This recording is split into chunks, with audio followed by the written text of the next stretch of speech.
This is a movie.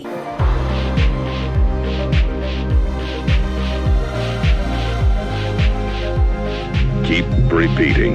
It's only a movie. Only a movie. Only a movie. I love movies. Gosh, I love movies.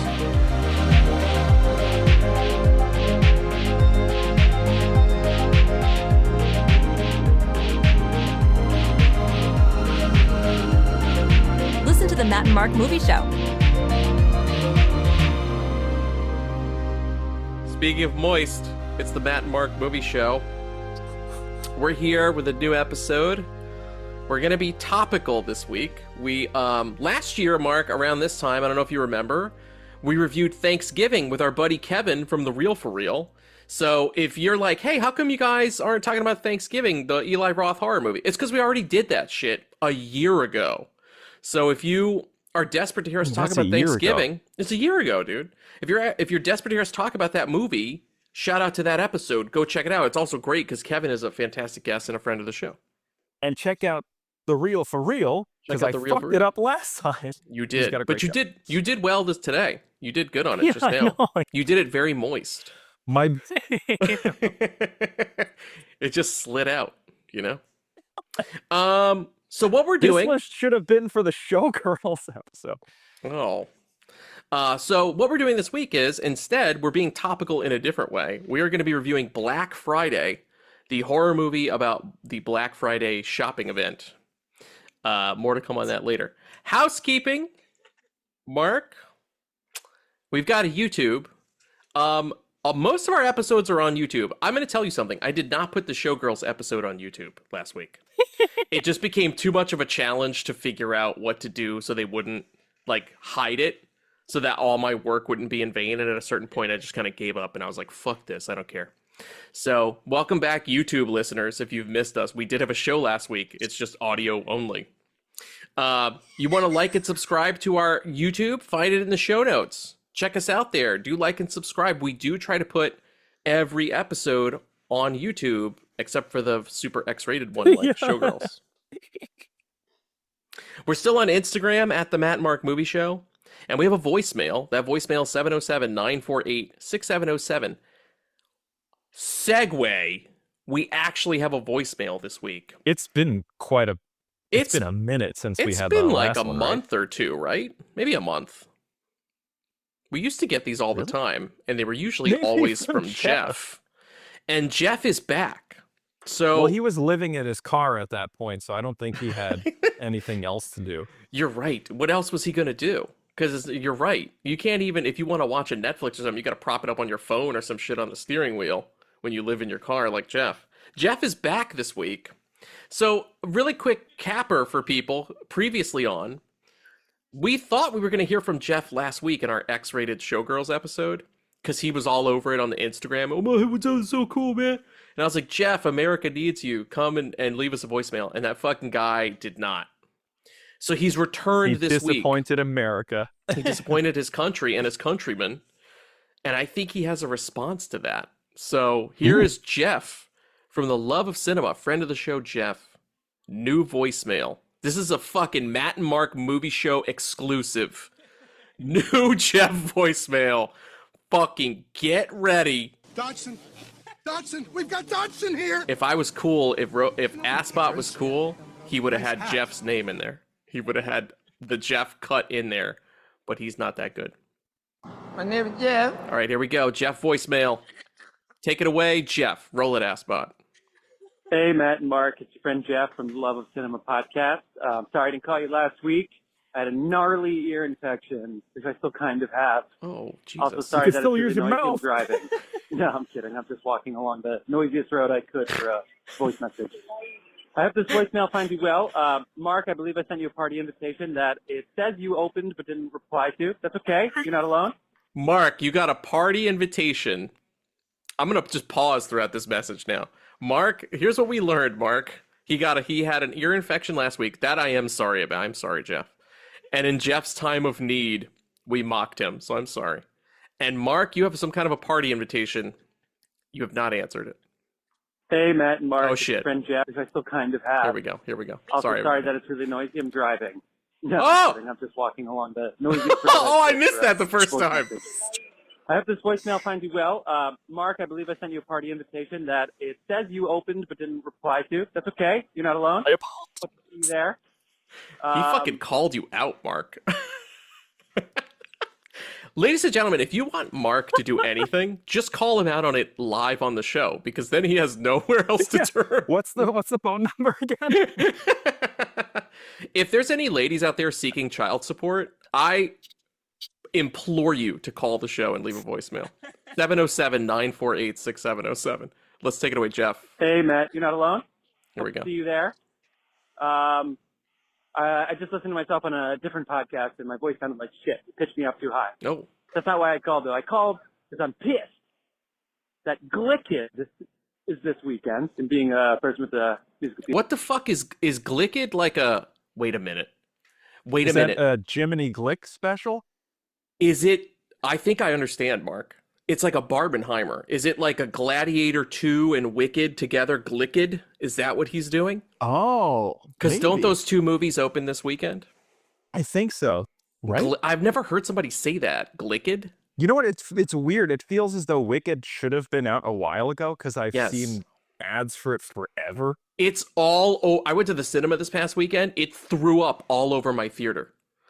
Wicked, it threw up all over my theater. Every fucking door has a Wicked piece of signage on it. You go in the lobby, Wicked trailers are playing on the TV monitors. Wicked took over the concession stand. There's all these Wicked-themed food items. Oh, wow. Then you go to the cinema. I'm not even seeing Wicked. I'm seeing a completely different movie, and I saw 2 trailers for Wicked, and every Two? ad... Yeah, 2 different trailers, and every ad... Oh, that's too many. was like a Wicked tie-in ad. They took over, dude. By the end of They my must screening, be doing a killer job in Boston for this shit. Wicked. You're gonna see Wicked Kid. All right. Back to Jeff. Hey, Matt and Mark. It's up too high. That's not why I called, though. I called because I'm pissed Glickid. that Glickid That's got to be what it this is. weekend, and being a I think person you're with a right. musical theater background, and believes that musicals tell the human experience in a unique and illustrious way. They can heighten and elongate themes in a way that still frames moving images. I think I have an ear infection. I don't understand what you say. There's like Do you? Yeah. Did you miss that? I didn't hear that part at all. I think he's been Glickid, dude. Jeff, did your ear get Glickid, and that's why you've got an infection, bro? Wait, Hey, Matt let's see. and What Mark. did he say? is this weekend, and being a person with a musical theater background, and believes that musicals tell the human experience in a unique and Something about the illustrious way. They human can experience. heighten and elongate themes in a way that still frames moving images. What? Can't do on their own. Okay. All the fucking IMAX. There's like Wicked's not in IMAX at one spot because Gladiator. Can we just get 2 IMAXs in this theater? Can we just do it? It doesn't have to be the size of fucking arena, like the screen. Not all IMAX screens are exactly the same. But I gotta have some more space. You can't have a Glickid or a Barbenheimer without the big format. Come on. Uh-huh. You know what I mean? I see what he's How saying. did I let this happen? That's it. See you guys there. Also, I'm a cat guy now. I got a cat. See you out there. Wow. Listen, as a cat dad, I want Lots to of life congratulate you. Updates. Yep, I want to congratulate you on your new addition.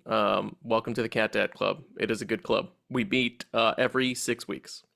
So what Jeff is saying is he thinks there should be 2 IMAXs because he, I guess, wants to see Wicked in IMAX, and he can't because Gladiator 2 is in there, boy, taking up that screen. Fuck yeah. As it should be. I'm with you, dude.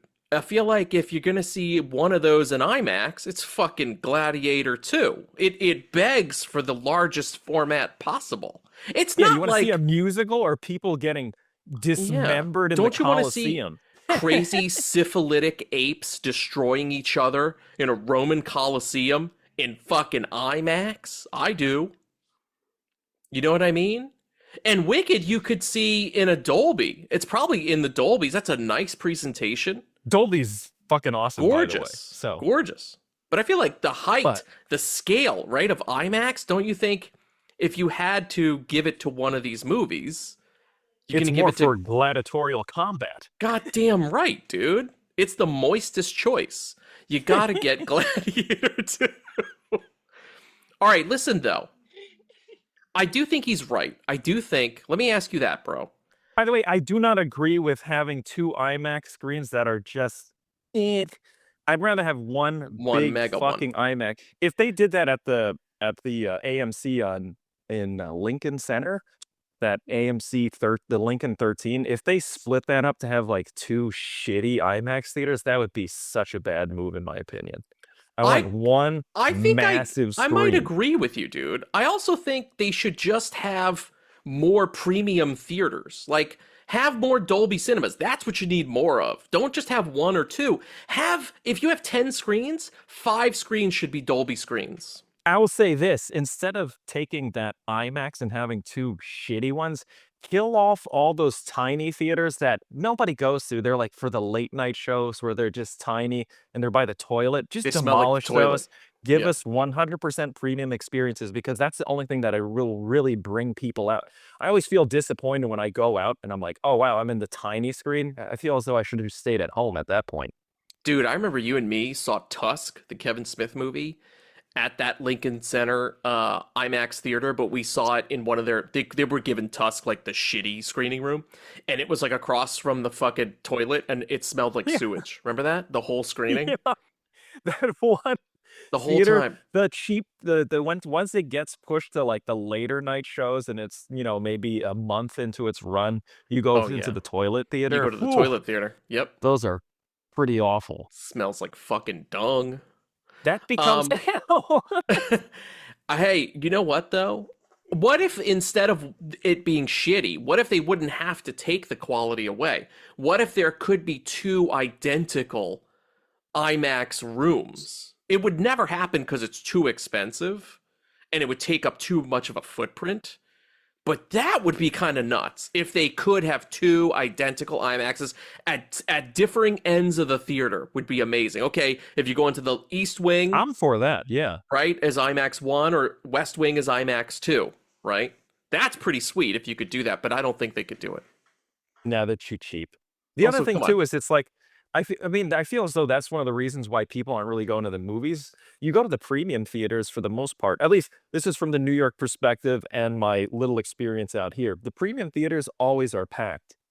Mhm. The little theaters are the ones that kind of fall to the wayside, and it's almost to the degree where you're like, well, there was 2 people I saw in this theater while I was at my screening for just one person. I'm like, even those hourly salaries wiped out the amount of money I paid for my ticket.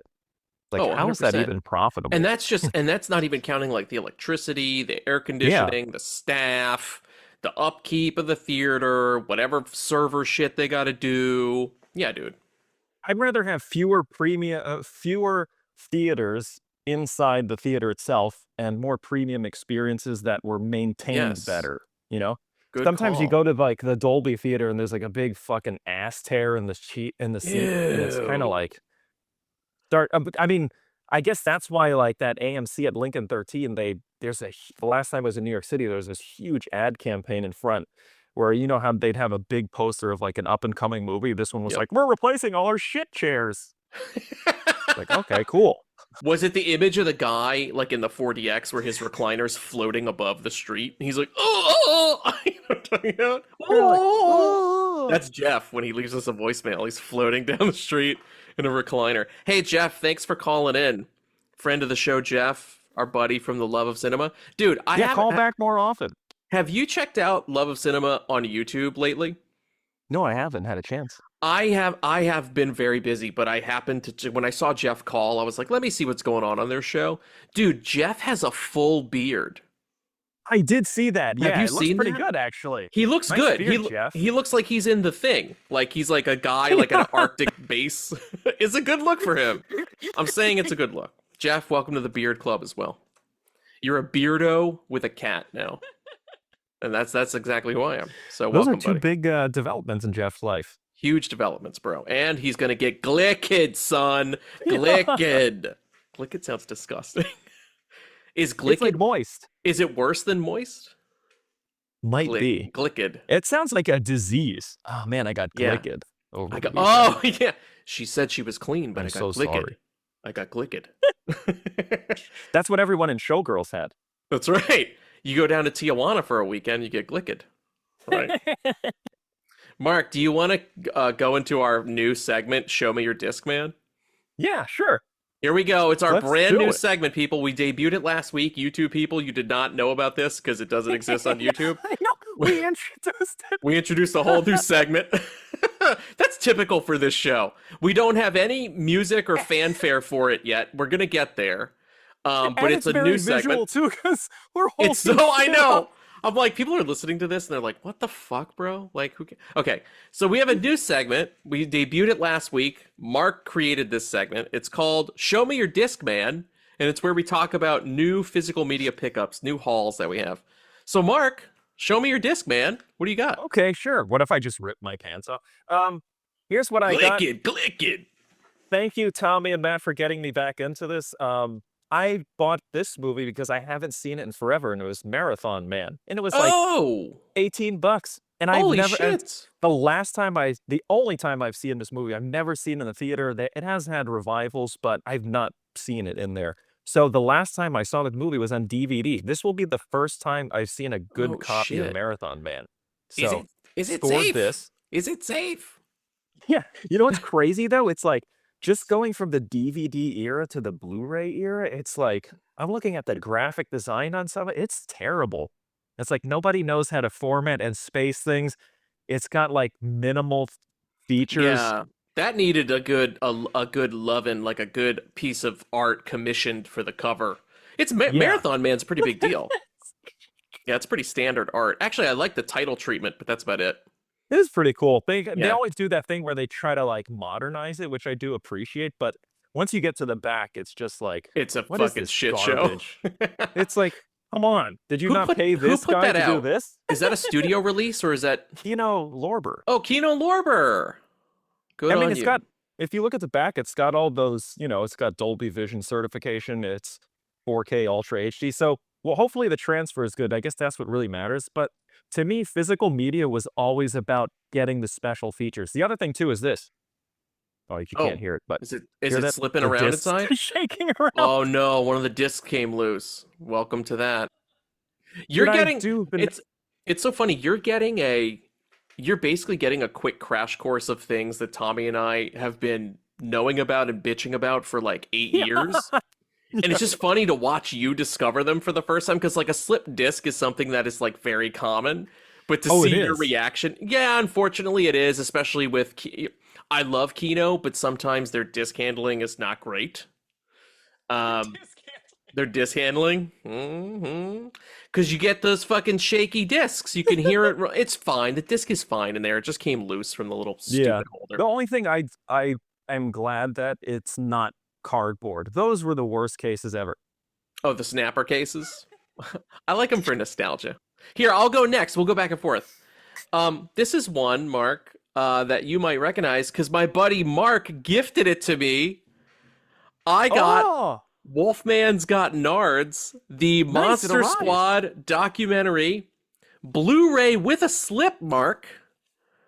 So thank you for this, dude, because you know that my two favorite things are the Monster Squad and nerdy documentaries, and yeah. I've actually never seen this. Really? And funny enough, I want to say that there is like a trailer or maybe there are select scenes or interviews from it that they used on the new Kino Lorber 4K for Monster Squad, but I've never seen the actual presentation of Wolfman's Got Nards. wow. So I'm really fucking pumped, dude, that you got me this. My- Look at this by the way, sweet ass my- cover. Because I just got that on a whim, and I was like, wow, it's a great name for a documentary. And the thing I was worried about, I even told you, I think, I was like, I'm gonna order something for you that might be a surprise, but I felt as though you had seen this like already. No, I knew about it. I was aware of it. It's actually kind of not a sad story, but it's like kind of a bummer. It's like I remember when I was gonna go see Wolfman's Got Nards is when Andre Gower, the guy, he's the main star of Monster Squad. He had a heart attack. And I remember for some reason Damn. it kind of threw me off from seeing the documentary for a bit because he not only features in it with the rest of the cast, he directed it as well. Oh wow. Oh shit, he's I didn't know and that. he's a young guy. I mean, youngish for us. He's in his 50s, but like, he had a heart attack a couple years ago, and it kind of threw me off, and I guess I kind of just like let it fall by the way. You know how it is. Once one thing falls by the wayside, you and me are watching 50 other movies, and then you forget. Yeah, I don't know how many times on this show we've been like, "Oh, I'm gonna check that out," and then it's years later, and it's like It's years later. wrecking shit. Yep. All right, what do you got? What do you got next on Show Me Your All Disc, right. man? So the last thing I got was, and we had talked about this. All right, I spent the $68 for Holes. Get the fuck. And the only reason I bought this fucking thing, this is the dumbest thing ever. As everyone knows that watched the Showgirls episode, I introed this segment with Glory.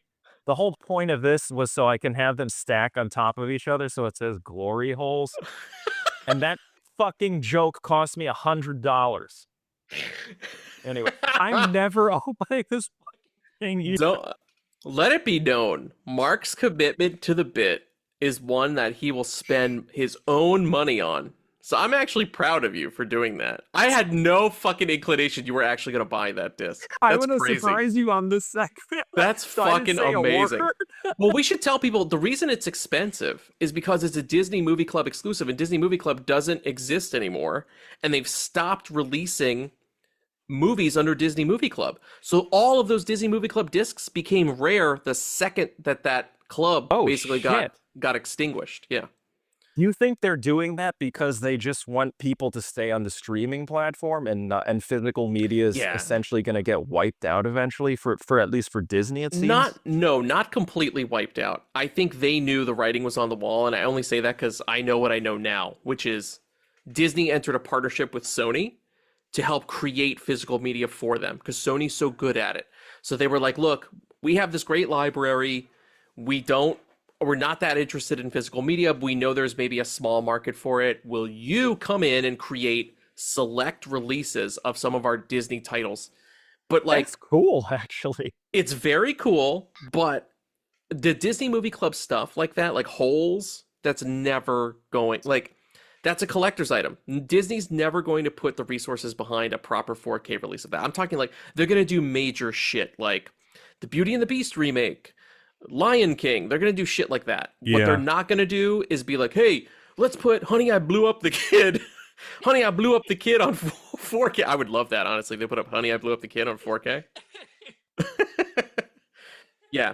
Because the Disney Movie Club was all about movies that like they just didn't know what to do with. Like all their live action shit from like Touchstone and Hollywood Pictures, like fucking all the movies we grew up with, dude. Angels of the Outfield, Cool Runnings, Honey, I Shrunk the Kids. Those are all Disney Movie Club movies. So if That's you didn't get that crazy Blu-ray, to hear those it's gone. titles listed, and that's And they don't know what to do with it. It's not the vault, by the way, right? That's like a different thing. Where The vault is for their from the Disney vault. the vault is from their snazzy. It's like Cinderella.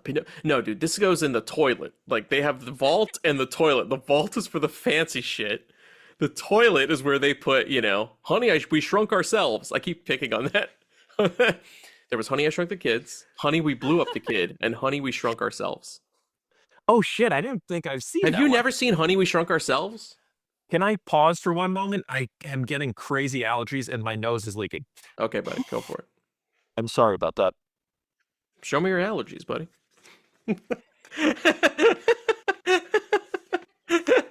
Show me your allergies, buddy. You know what I mean? So there you go, Holes. I have dude. not seen that yet. Have you ever seen Holes though, the movie?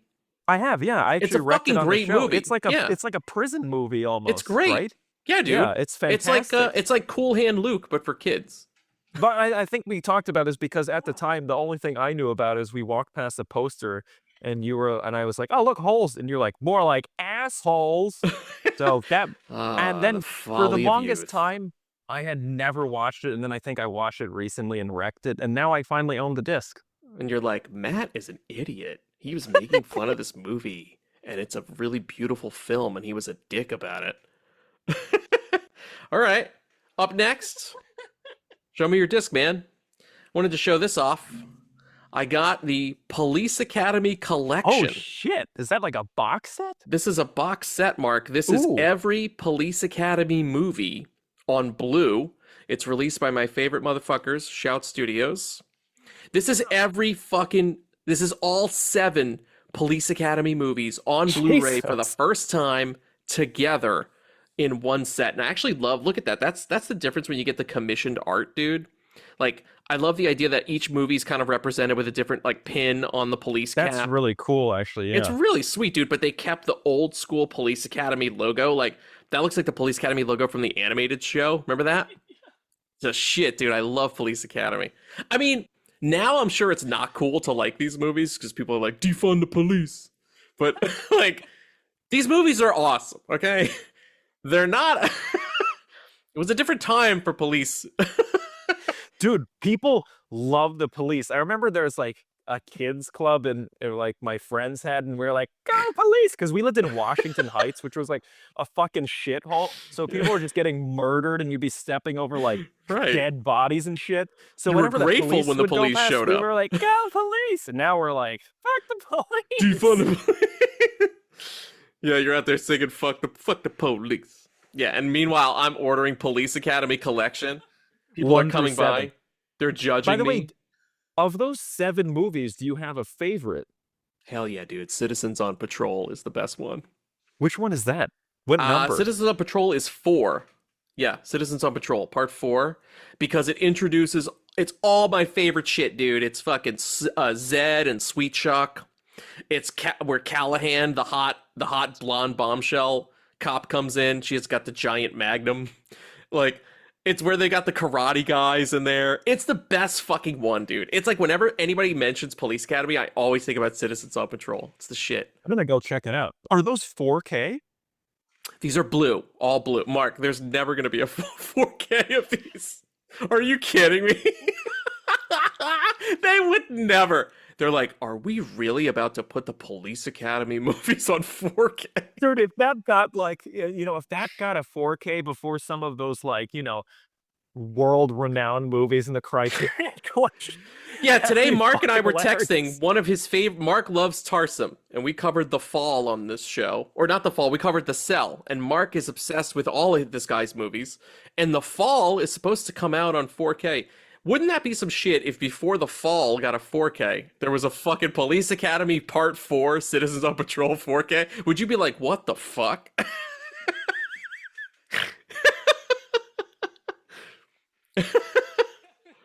Now, if Tarsem made a fucking Police Academy movie, get Tarsem to make a Police Academy movie, then we can talk. That would be crazy. Can you imagine?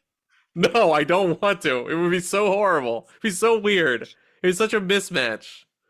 That's terrible, actually. I think about it. What is the surrealist police? Yeah, what's this Academy like movie? beautiful surrealist art take on the Police Academy films? Why are my favorite characters being dismembered? Why is Sweet Chuck in black and white? There you go. Mark, do you have any other discs for Show Me Your Disc Man? Is that it? No, that's it. That's I just it. started getting Short in, and sweet. and Short and sweet. here's the problem, and hopefully they'll come in soon, but I do have some stuff coming in, but they're pre-order, Oh. so Dude, preach. Preach. I got all this shit, and I told you last week, I was like, oh, I have a bunch of shit on order. I'm gonna get Beetlejuice, my steelbook that glows in the dark. And you I've still haven't seen gotten that? No. And I've seen other motherfuckers with it, like online, flashing They're their shit. influencers, that's why. Yep. They got their shit. My shit is still in transit. Well, So, it'd be fun too if you want. If we have nothing, we could talk about our pre-orders. there you go. Yeah, we'll Why flash. not? We'll just flash screen grabs, and as you can see, let me black out my credit card information. Here's my pre. That'd be a good one. Just pre-order, only pre-orders. Pre-order edition. Mark, it's that time. We're gonna do the main review now. And let me start. Can I start this main review? So we're reviewing Black Friday from the year 2021. It's directed by a guy named Casey Thibault. I'm sorry that I recommended this movie. I'm sorry, Mark. Dude, I'm so mad at you. I wanted to start so I could yell at you. I was also going to preface it by saying, like, this is not directed at my good buddy, Matt, but I am very upset. Mark, I had such high hopes for Black Friday because, and let me lay this out for the audience too, because I think you will also see my train of thought. This is what I saw. Thanksgiving themed horror movie, fun. Okay, that's point one. Bruce Campbell, fun. Michael Jai White, we're big fans of Michael Jai White on this show. Spawn, right? He's in the movie too. Fun. Devon Sawa, Devon Sawa. another classic horror actor. Dude, 4 fucking points. Now, if I told you those 4 points and I said it's a movie about Black Friday, so, oh man, your mind starts going places, right? And the first Physical thing effects. physical effects, the first thing my mind went to, I was like, oh, Black Friday, you're gonna see a stampede of shoppers trampling each other. To do that, Mark, you actually need extras, and this movie doesn't have any. I thought that it was going to be like the beginning of Thanksgiving. You know, that Yes! scene? I thought it was going to be that. Like a for the feature-length whole version movie of that. Me too. with Bruce Campbell. And I would be like, Yes! oh man, I'm totally down. I think I even said to you, I was like, is that Bruce Campbell on the cover? And at that moment, that's when I was extremely excited until I watched the movie. And the best part about this movie is it's 85 minutes long. And the Yeah, second that is best part nice. about this movie is it's 85 minutes long with the titles and the end credits, which means it's less than that. That's the 2 great points for this movie. And somehow it still felt 3 hours long. You know what's okay? This is probably why I was so enraged by this movie. Not you, Matt, but this fucking movie. I just come off of watching Mike Tyson, a classic boxer. He's a little bit older and you want him to succeed, so you're rooting for him. That went south. Then I watched an MMA event, and there's another guy, his name is Stipe Miocic, and he, also an older guy, got his ass kicked. That's 2 disappointments for me. Ouch. Then I had to watch Bruce Campbell in the worst fucking role of his life. He's underutilized. They don't give him anything cool. He just fucking jumps to his death, and that's the end. They So that also was try to like make him 3 weirdly old man disappointments in a row. They also try to make him weirdly unlikable, which is A, very hard for Bruce Campbell because he's just so likable, but B, if you're gonna waste him like that, why cast him? Well, the thing is, here's the thing is they make him unlikable 95% of the time. And then the last 5% of the movie, he pivots, but you don't give a shit because he's Yeah. been a dick the whole time. Yeah. And the other thing too is it's like they basically were like, I wanted fun schlock, and it starts Same. out that way. This movie gets overly serious for no fucking reason. Yep. It just stalls. Like you get all these great physical effects. They look gorgeous. I'm not gonna lie, they look great. Then the movie just hard stops, and everyone has some fucking stupid sad sack story in the They middle all of do. this. They You look at all the have a cover of this, sad. and it looks like it's a fun movie. It's Dude, not fun at every all. single one of them, once they were in the break room waiting out the Oh invasion, my god. I was like, are we each gonna give each of these fucking people a sad monologue? And I was like, oh my god, they are. I was like, You know what why it is? are we wasting time in the fucking break room? There's supposedly a huge fucking invasion happening right outside in the store. So why wouldn't we be doing scenes around that? Yeah, Why? and the other thing too is it's like the part of it feels, you know what it felt like? It felt like the actors were like, this is such a schlocky movie. We need some moments for ourselves and my reel where I perform. And they all have like everyone's been through some traumatic experience that I don't give a fuck about. No. Michael Jai White doesn't do any kung fu, even though the guy is a legit practitioner Yep. of martial arts. He fucking dies. And then, by the way, I thought it was going to be, you see the guts hit the ground. Maybe he sliced that creature open and he's Yep. going to come back later and save everyone. No, he's fucking dead. I thought though They he killed came him out off immediately. He came out the best of the cast, though. A, because he is a likable guy and he's a likable character. I would argue he's Yes. the only likable character. And he's playing Michael Jai White. He's just like a tough badass. It's kind Yeah, of funny he's that awesome. he randomly works at a department store. And he's got That, his tactical vest on dude, and everything. He I was looks like, cool. why wouldn't that be the movie? Like, screw the other people. Have it be like this tough badass guy that you never explain it, but for some reason he works at a fucking department store.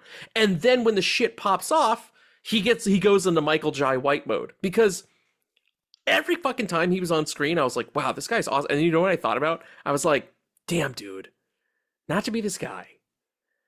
If there has to be a new Blade, couldn't it be Michael Jai White? Why couldn't For it sure. be Michael Jai White? Dude, he would be a badass. Have you He would seen be his other incredible, movies? He dude. kicks serious butt. Okay, so not only do they waste him, Bruce Campbell, Evil Dead Ugh. movies, departments, big box department store. Yeah, Shop Smart, Where Shop you know S what? Smart. They totally could have done this instead of having redeemed himself by just jumping in a fucking hole. Which They made no coulda had sense, him- by the way. They could have had him go out and still live and be an awesome character. He has a Yes. fucking he's in a big box store. There's probably chainsaws there. You just fucking have a Bruce Campbell scene where he's just going ape shit with a chainsaw. Would be What amazing. the fuck are you writing? Also, I have to say too, it's not a department store. We're actually wrong. It's a toy It's like store. a toy store, yeah. And that's my other problem with the movie. But Because I look at thought, the toy store though. There's an equipment room that has gear and like bolt cutters. They could easily why? have thrown some Exactly. shit in But there, I'm saying, right? here was what I was thinking. There's no reason for it to be a toy store because they set you up for that. And I was like, oh, I wonder if somehow the invading force is going to use the toys against them, and is this going to turn into a movie where the fucking staff has to fight off like evil toys, basically? Yeah. Well, There's think about it this no way, reason too. for it to be set in a toy store besides the fact that they could clearly not afford a real department store.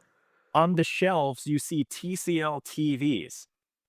There's like, if you Oh, look at yeah. the shelves, most of the stuff are not really toy related.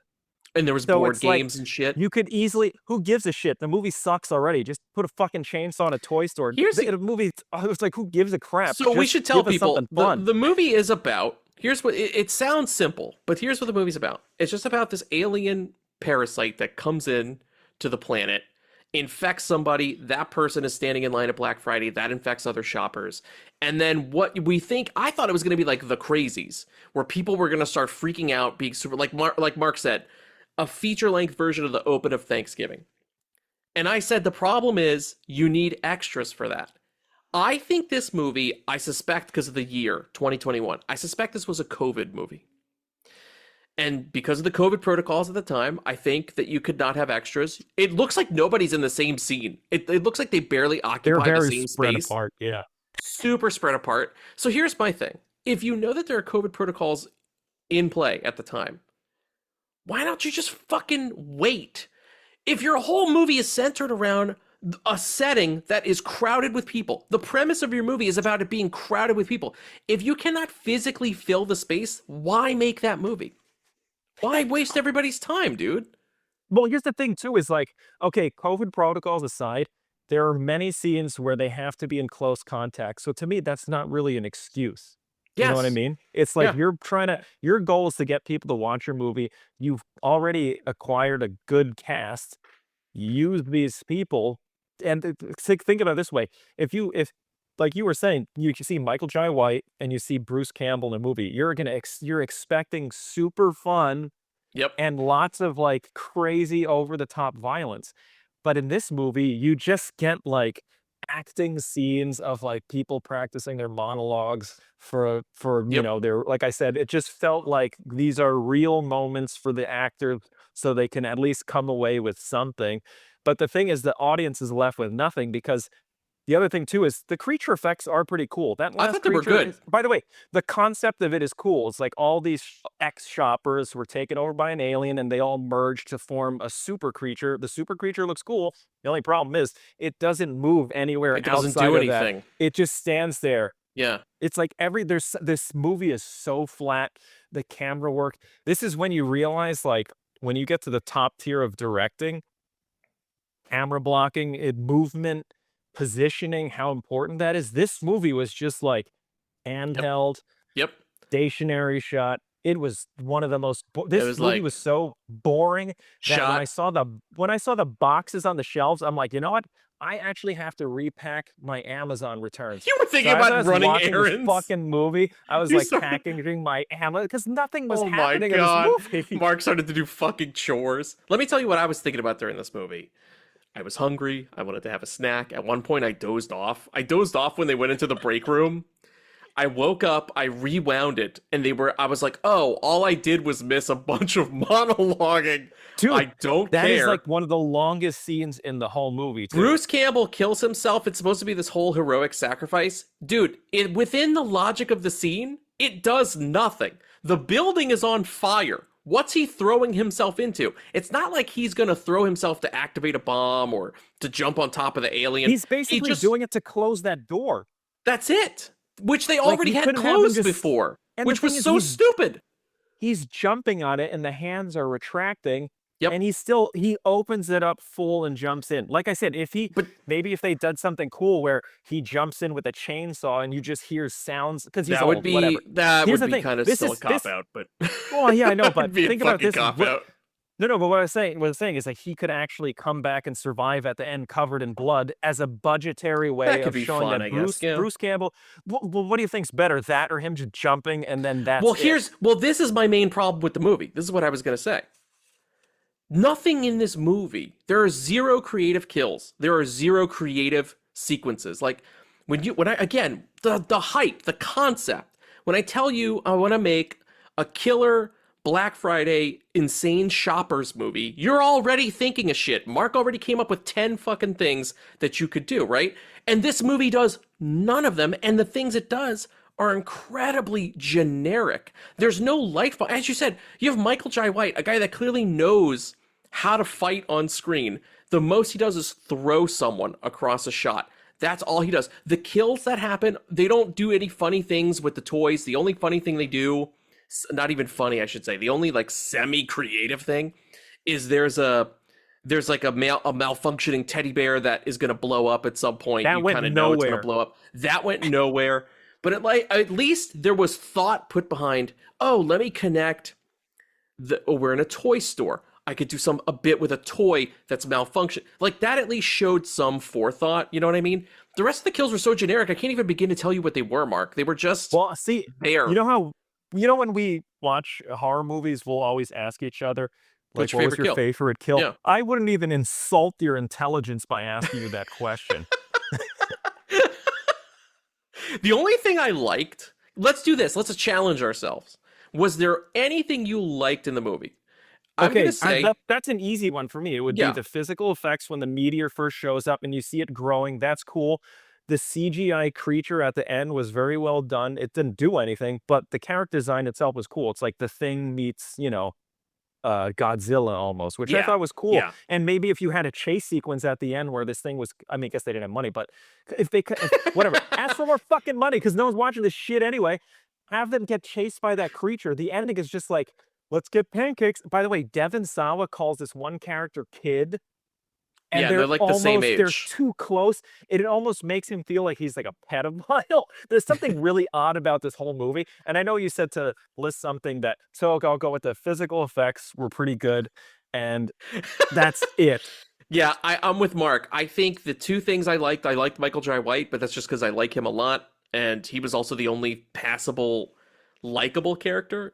And I liked the physical makeup effects on the shoppers. Even before it turned into the giant look Pong cool, at the yeah. end, there were some really cool physical designs, like monster designs teeth? the teeth. They were almost like, that's the other thing. It was like, I don't need a bunch of lore, but it would have been cool to have some exploration of this, but it was like, they were almost like alien animals, like alien primitives. And there was a great bit. This is the only bit that I actually liked. At the beginning of the movie, you meet this fucking Karen, this like really old lady who has like a #1 granny, like gold necklace on. He's fucking hilarious. She was this total bitch to everybody during the Black Friday event, right? And at the end of the movie, one of the disgusting alien primitives is that granny. It took me Yeah. a second to realize it, but I saw the fucking gold chain and it was really funny. More of that, like creativity in your movie is a good thing. Here's the thing: is like they try to take the approach that it's this massive thing happening. They could have you have the space itself, the location they had, pretty cool actually. I'll be honest, not a bad location. The usage of it terrible because instead of it being like, okay, we don't have much money, there's COVID restrictions, probably can't have too many.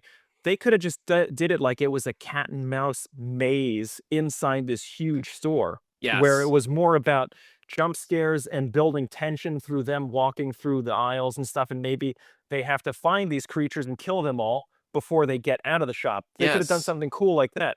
But Or what have they it be do like is, the thing like, where you all don't these know who is infected and who isn't. exactly, yeah, but, like, Right? here's the perfect example. It's like there's really no excuse because you have a huge catalog of films to build off of. You could really take the story of The Thing and transplant it into this store. Yeah. Because whatever, you're restricted, you have all these restrictions, just do something creative. They don't do that. The problem is they try to make it like this big plague.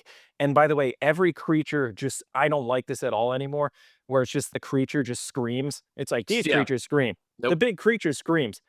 It's not Give it fucking something scary at else to all. do. Yeah, I agree.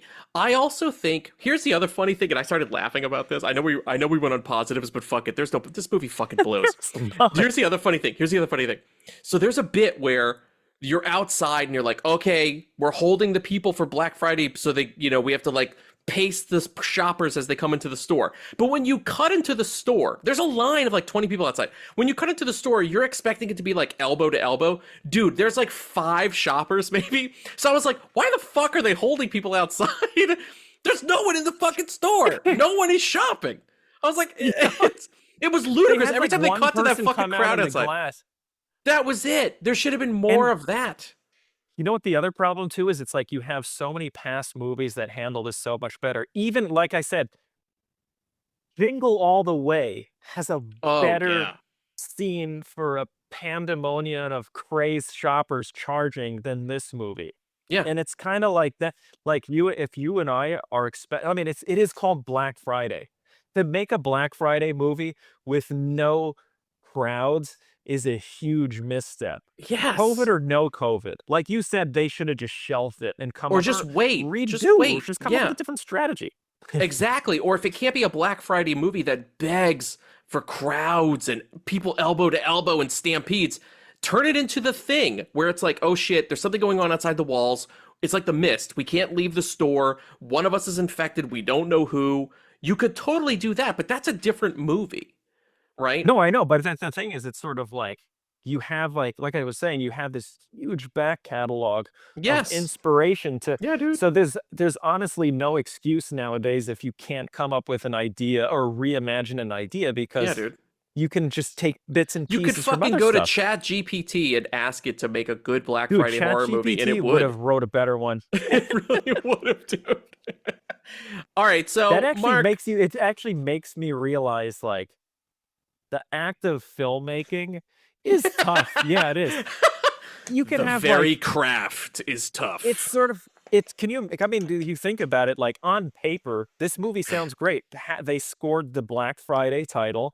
They have a decent cast of horror people that you're familiar with, and it still just landed. But I feel like I've been burned too many times with these new horror movies. Like I've been burned too many times with these like new cheapy horror movies that have like horror royalty in them. Barbara Crampton, Bruce Campbell, whatever. It's like, but then they're just cheap crap. They're like cheap Redbox movies, and what they're selling you on is the people you love. Oh, cool, look, it's all the actors and the stars that I love. And then you show up and they're selling you nothing. It's the fucking Tyson fight all over again. You show up because you get hyped on these people. You can't fucking wait to see them in action. And then what happens, dude? It's all build up, and nothing happens. That's it.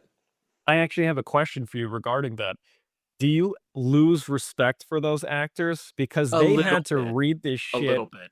And it's kind of like, we're your fans and you're going to like, you gonna fuck us like this? Bruce Campbell, you're gonna suddenly have a serious character moment in this movie, and there's no other redeeming. It also made me doubly mad at Bruce Campbell because the last new thing I saw him in was Doctor Strange 2, and I fucking hated that movie. So now he's 2 strikes, dude. He's 2 fucking strikes. I'm pissed at Bruce Campbell. I'm pissed at him. If he fucks up again. He doesn't look too bad either. It's not like great. He's decrepit. He's still capable of doing something fucking cool. Dude, have you seen Ash versus Evil Dead, the series? Yeah. It's fucking excellent. Was great. It's a shame it got canceled. It proves that he's still got it. He's still got it, dude. The physicality, the physical comedy, what that entails for him to be Ash, or just to be the Bruce Campbell that you know and love. He's still got it, man. Yeah, but also, I get it too. Like these people need to take a paycheck gig, but like, no. But the thing is, like, why would you even cast him at that point? You're not even getting all you're doing is answer is money.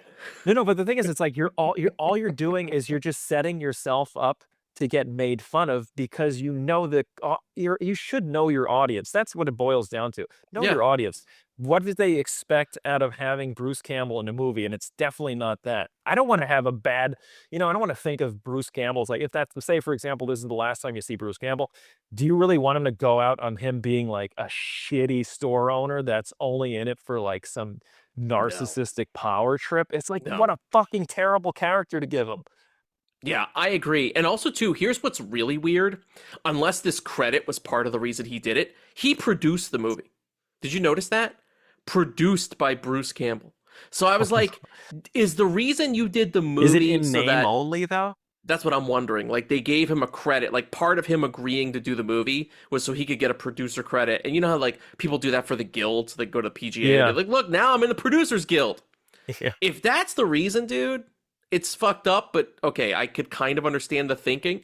But that kind of shit, man, like, he's a fucking producer on the movie. He should know better. They should know better. I was so fucking disappointed. Midway through the movie, I almost texted you to be like, I'm sorry, dude.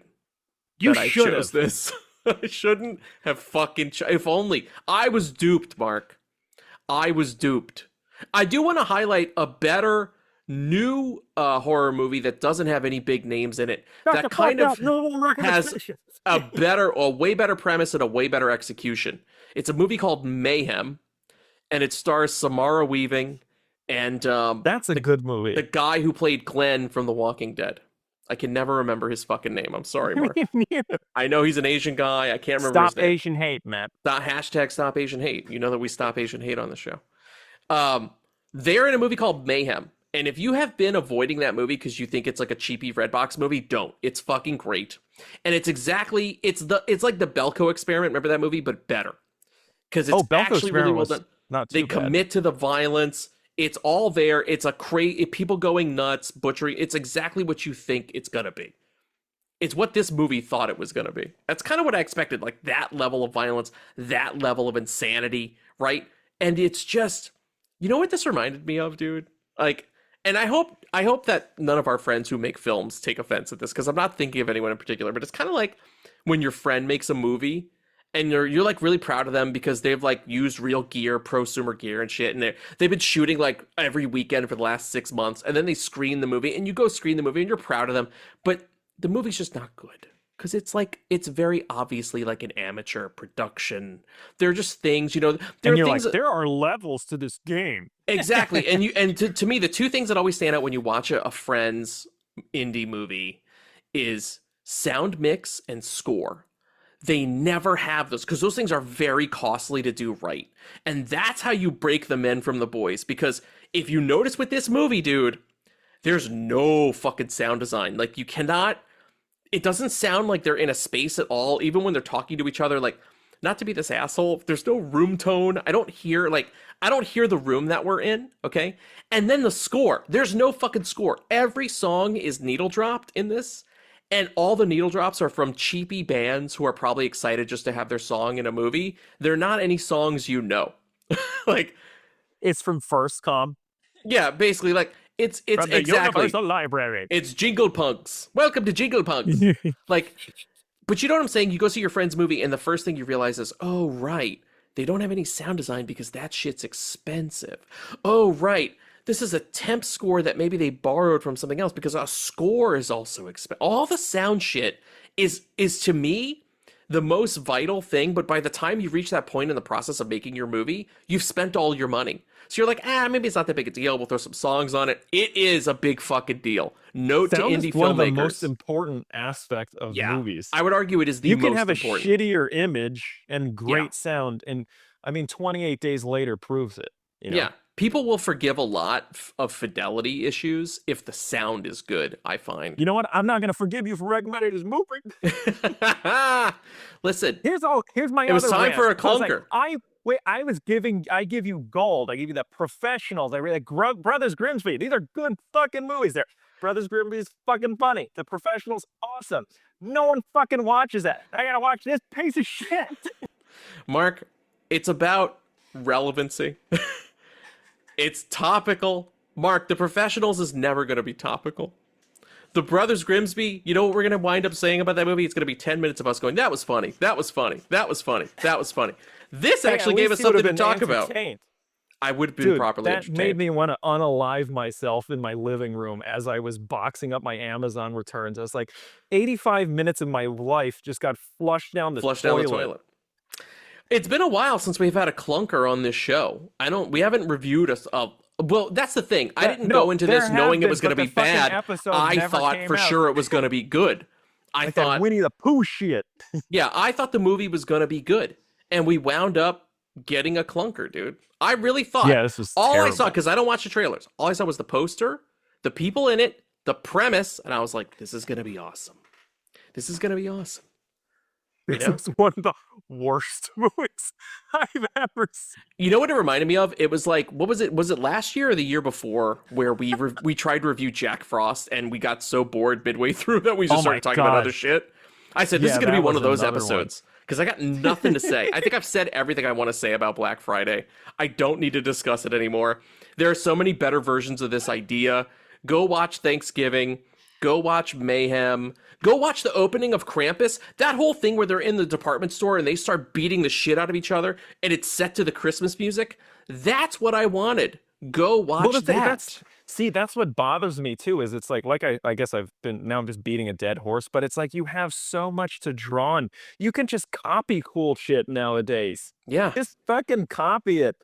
Just go to ChatGPT, dude. just let ChatGPT write your movie, bro. All right. You know what this movie feels like? It felt like a tax write-off movie. It's like, we need a tax write-off.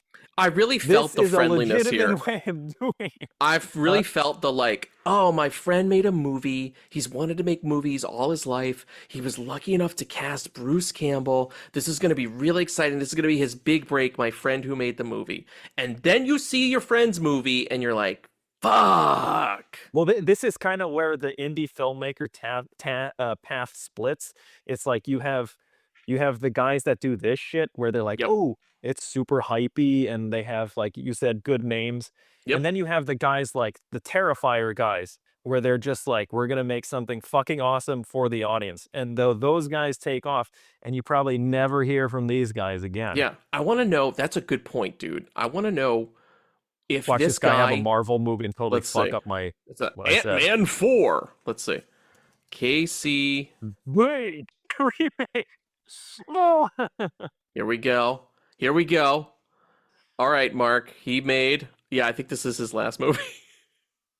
Has he made something prior to this? I'm going to share my screen.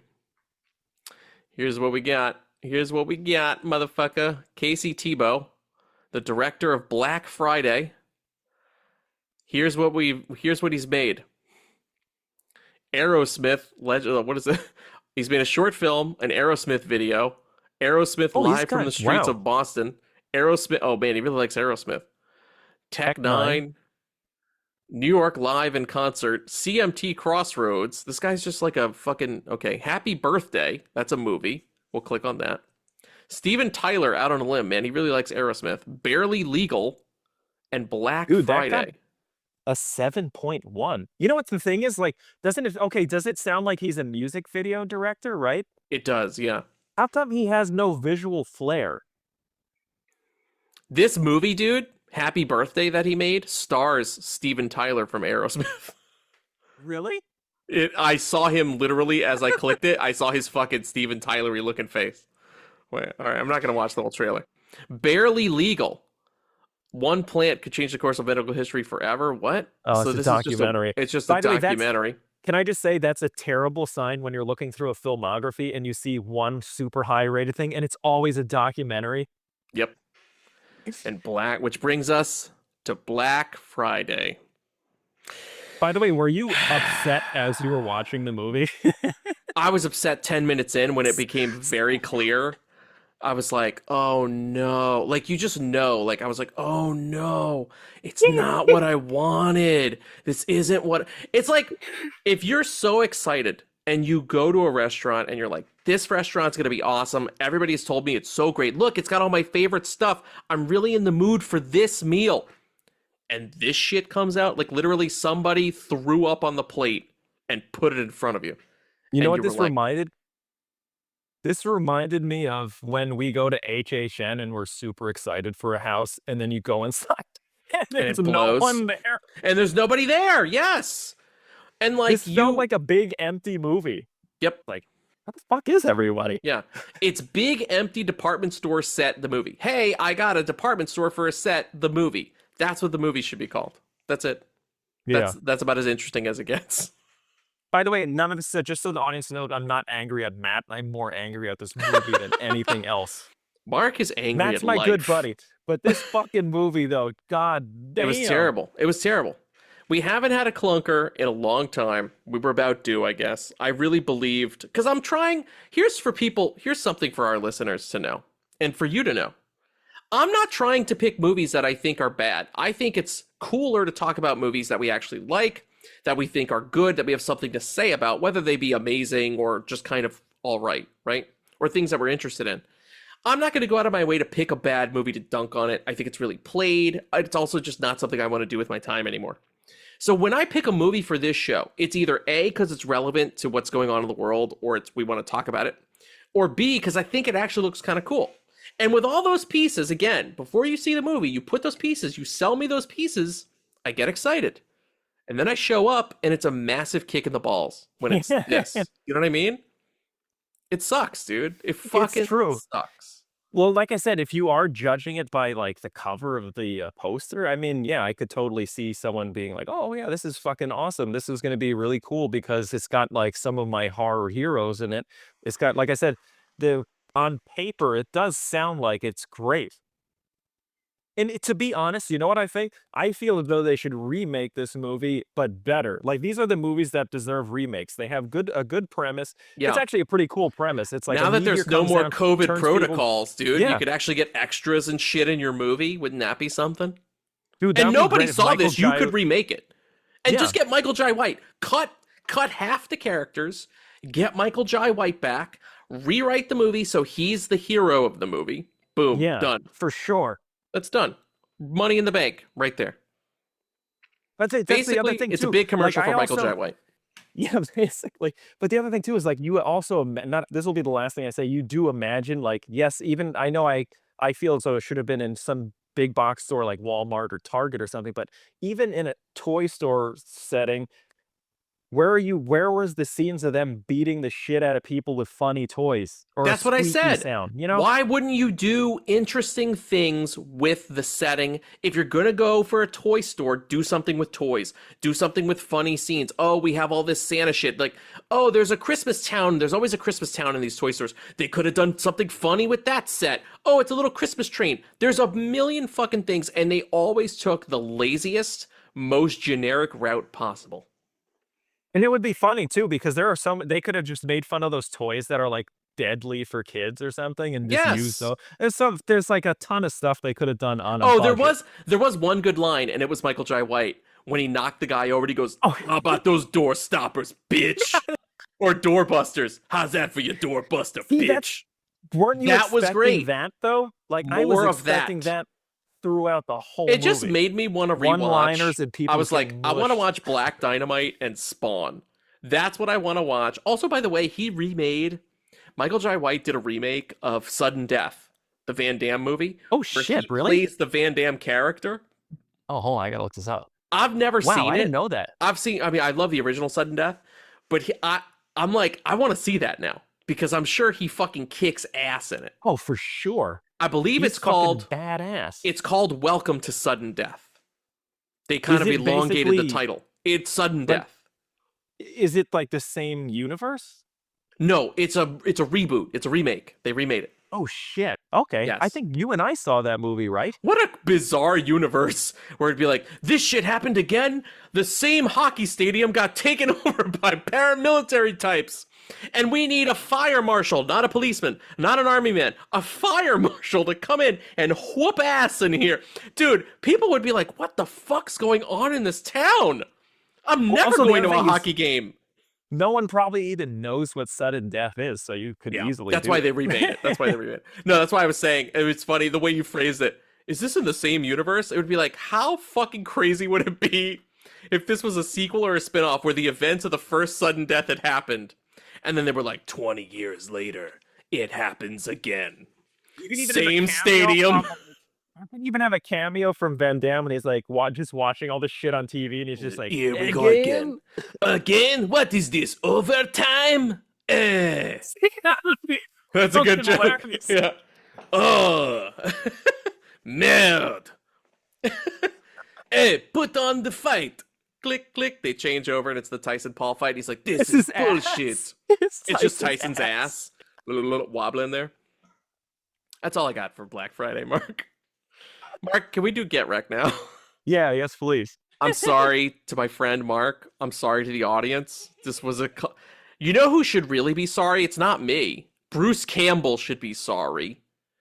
The director Casey Tebow should be sorry. The people who sold us this movie should be sorry. Amazon Prime Video should be sorry. Not me. I'm not sorry. I take my fucking apology back. These people should be sorry. Dicks. I'm gonna wreck it!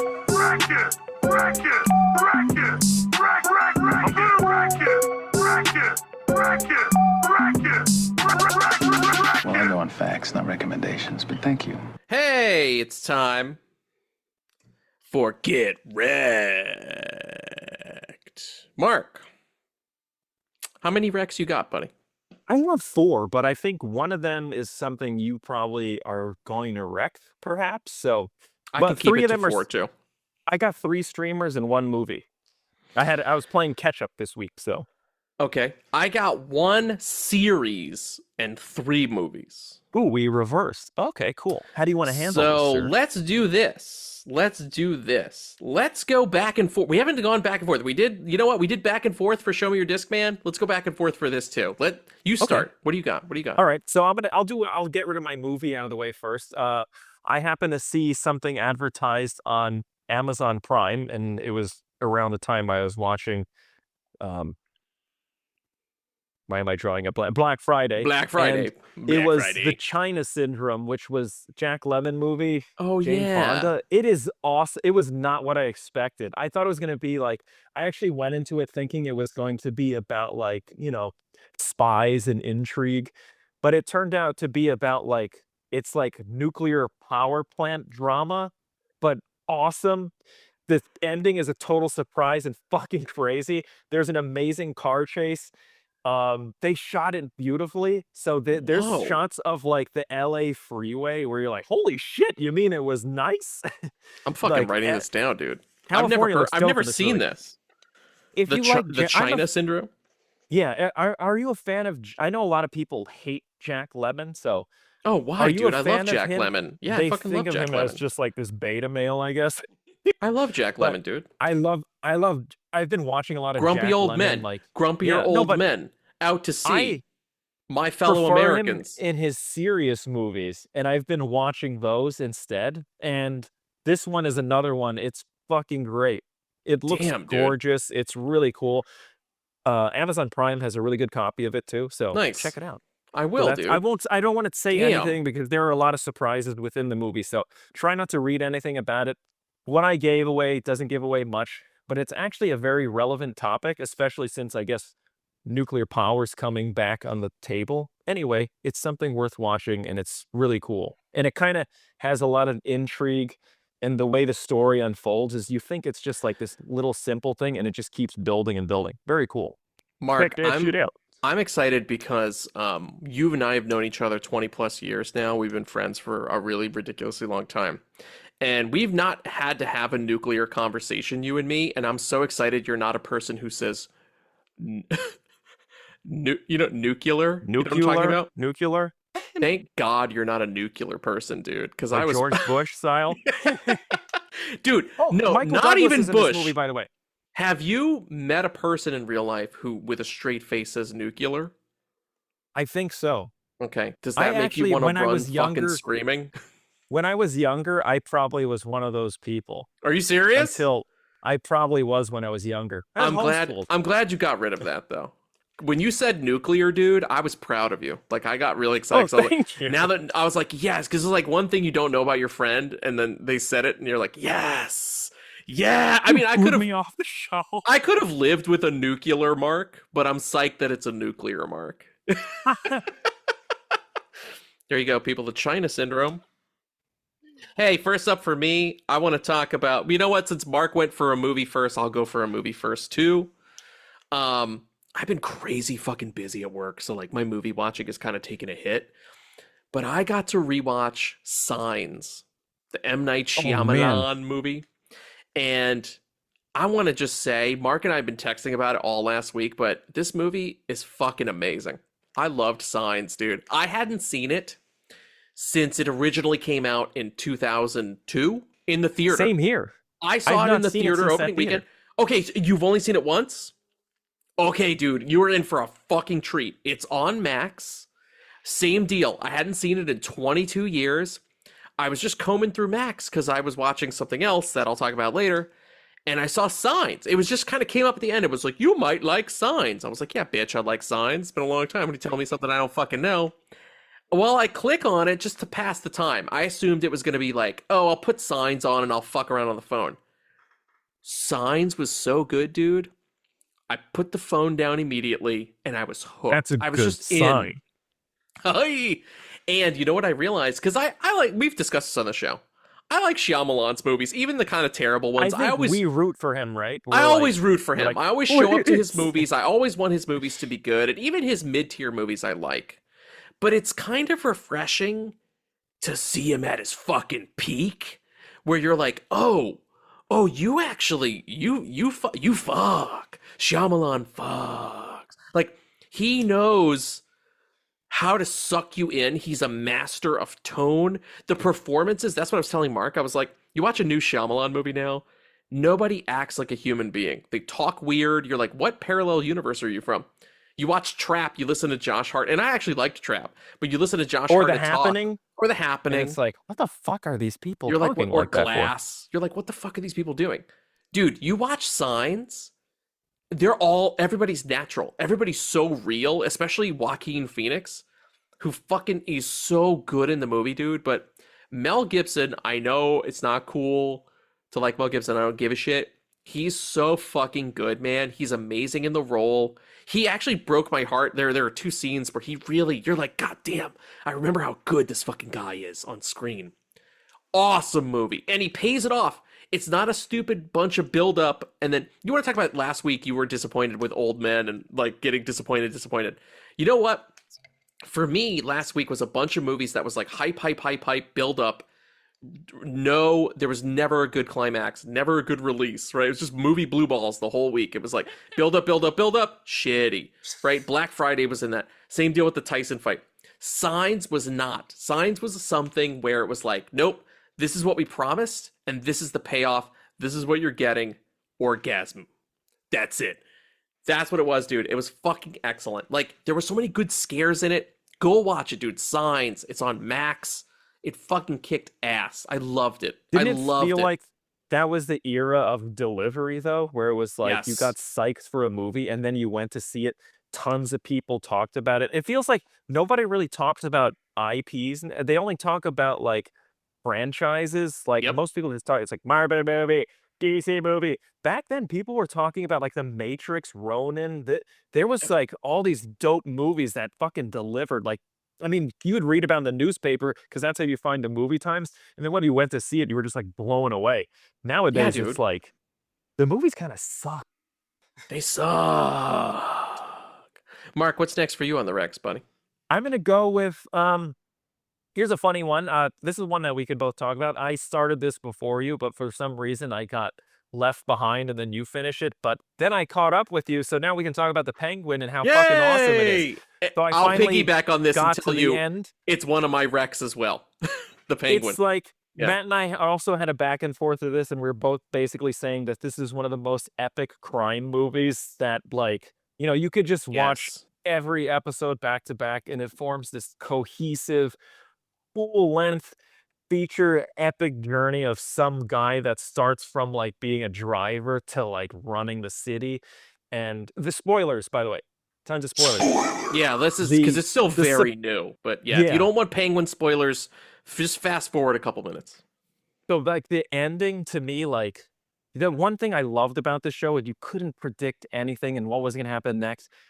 The character is just like this agent of chaos, and even like when you watch the Batman, when he to get away from the Batman, he creates this massive car wreck. Yes. So it's fun to see a character that's just like impulsive, but you think he's impulsive and crazy, but there's a method to his madness, and he's actually outsmarting everyone. And there's so many instances where you're like, oh no, he's fucked. He's fucked. Every And he week you think just- he's fucked. Gets out of it, but in such a way where it's number one believable. But it's well not- written. Yeah. That it's never easy. They never take the easy road Yeah. out Black Friday. They never take the easy ride out. It's like, how the fuck is Oz gonna get out of this shit this week? And somehow they show you in painstaking detail how the fuck he gets out of it. That's his And he's, superpower. by the way, and it's not like he's going after dummies and his competition is idiots. It's like Yes. they're so, it almost feels like they're above his level until like the twist happens and you're like, holy shit. That You're like, guy he's is been fucking playing them great. all along. Dude, okay, so big time spoiler. I want to talk about how fucking awesome it was. How good of a twist. Spoiler. Run away if you don't want to hear this. Because it really is. It's a tremendous show. I echo everything Mark said. This is the best show on TV. I thought Fallout was going to be my favorite show of the year. I think this is my favorite show of the year. And I loved Fallout. This, Well, to Fallout me, has is filler 5-star episodes television. to me. Yeah, whereas agreed. this one doesn't have any filler. Yep, It's just all straight up. all meat on the Yeah. bone, dude. Every week it's meat on the bone. But here's Yeah. the thing. I was like, how the fuck is he gonna get to Sophia? And that was so genius. That turn, and they even play it. They tip their hat if you're really listening, where he's like, I'm gonna send you to hell. And you assume he's gonna shoot her and kill And her. you see that flash of light too. Yes. Ooh. And you're assuming that. And then the next time she's waiting for the shot to go off and she looks behind her and he's not there. The thing that he got her set up to go back to Arkham, to pin all the shit on her she had successfully tried to get away from, the one fucking place she hates that she wanted to fucking... Dude, I kept thinking about how genius that fucking comeuppance was. I was like, had she just gone to Italy like her family wanted, she would have been fine. But he If she truly also teamed fucked up her with over. him, and what if Yes. she wasn't such a dick to him, they would have been running Yes. the city. By the way, there's like that amazing last shot when he's looking at Gotham like it's like Yes. it looks like this big feast. It's this platter he's gonna gorge himself on, and it's like he's shed all the kindness that he's had for his mother and for the kid. And which Vic, is, it's poor very Vic, hard. rest in peace. That scene was very heartbreaking for me because I actually, Yes. to me, it surprised me because I wanted it almost felt like they were going to move on to the second season. I would have been Yeah. pretty happy with that. And that kid, phenomenal actor. He was He's gonna amazing. go places, Yeah. but I was sad that I mean, it makes sense for the character that the two. Well, they had to pieces of remind you baggage that he was has, you that he know? was a villain because he had been doing too much good, too much positive shit. And you know what I realized? I didn't realize this when we were texting about it last week, Mark. The first time, so when he kills Vic, which was fucking heartbreaking, he takes his license and he throws it away. If you recall, in the first episode, the first thing he did when he found Vic was he took his license. And the show ends with him taking that same license and throwing it in the river. It was It's just a great such a bookend. simple little button. Yeah, dude, it was just like, that is the level. It's so perfect. And it's so cool to see, like, you have the beginning of a show where someone, like, is in fear of someone, and by the end, they idolize them. And then that's the time that they're brought down. It was just so fucking well-crafted, well-written. The performances are fucking nuts. Colin Farrell blew me away, dude. Like, all that makeup, that shit looks so good. But, Dude, like, it's not the even a human real acting, person. the acting underneath that makeup to fucking sell you on emotion, that's how good it is. Dude, when he turned, I think we both talked about this moment, when he's sitting with Vic on the bench at the end, before he kills him, there's a moment where you can see the humanity, like, leave his eyes, like, and then he strikes. Fucking crazy. That you can do all that with your eyes, dude, underneath 20 pounds of makeup. Blew By me the away, way, man. and it's not like that makeup deserves awards. Yeah, 100%. On top dude. of his performance, because they've essentially created. By the way, my cousin Andrew and I were talking about this, like the consistency of that character from the Batman to now. Yeah. Like, I watched a couple scenes from the Batman. It is the same character. It's not like anything's been changed. It's crazy, the consistency of the makeup, his performance, and it's basically he is that person, which is Yeah. insane to me. It'll be 'Cause cool like I to said, see it's like him he in doesn't the. even exist. It's gonna be cool to see him in the sequel. If they ever get the sequel off the ground, it'll Oh, be cool now knowing what we know. Because like that's the other thing. Like if you leave, I love Vic, but if you leave Vic alive, you leave all this stuff. It kind of begs that you would need to see them pop up in the second Batman movie. Now there are no ties except Can the I Penguin. say He can something? just show up.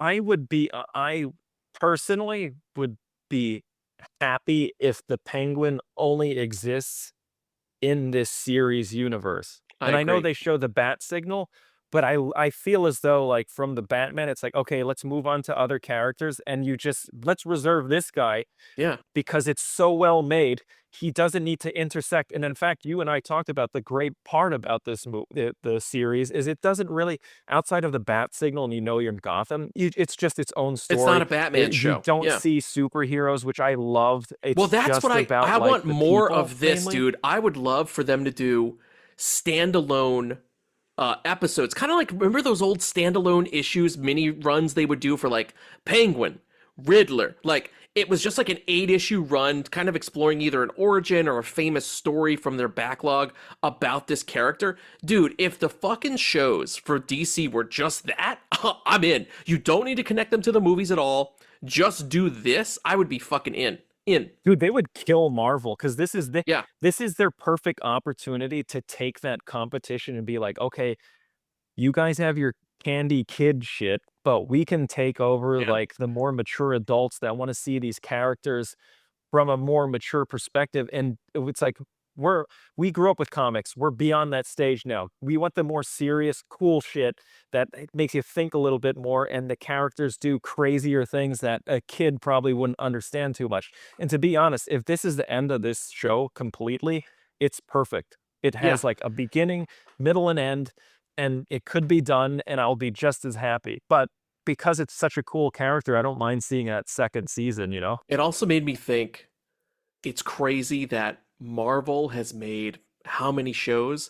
None of them come close to the quality of writing, directing, acting, nothing to this one series. Like, the best thing I think that's come out of Marvel TV has been WandaVision, and even that it's not even the same fucking zip code as the Penguin.